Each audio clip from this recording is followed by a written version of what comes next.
নমস্কার।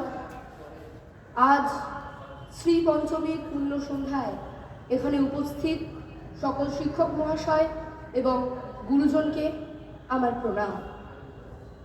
আজ সরস্বতী পুজো। আজ আমার প্রথম নিবেদন কবি সুবোধ সরকারের কবিতা বেলু। আমি একটা কোণায় দাঁড়িয়ে দেখছিলাম দুটি ছেলে গেরুয়া বসন পরে মন্দিরের সিঁড়ি মুছছিল।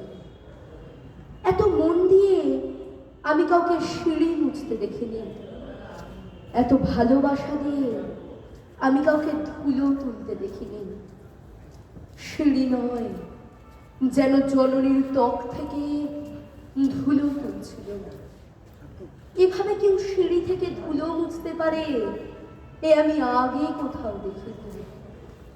স্থিতপ্রজ্ঞ মহারাজকে জিজ্ঞাসা করলাম, এ ছেলে দুটি কে?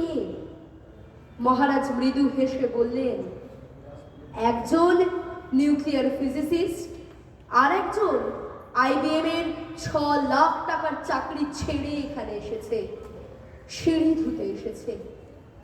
যে সিঁড়ি দিয়ে মানুষ উপরে ওঠে তা যেন সর্বদা পরিষ্কার থাকে। মহারাজ চলে গেছে, সন্ধ্যা নেমে আসছে গঙ্গায়, আমার ভেতরেও নামছে সন্ধ্যা।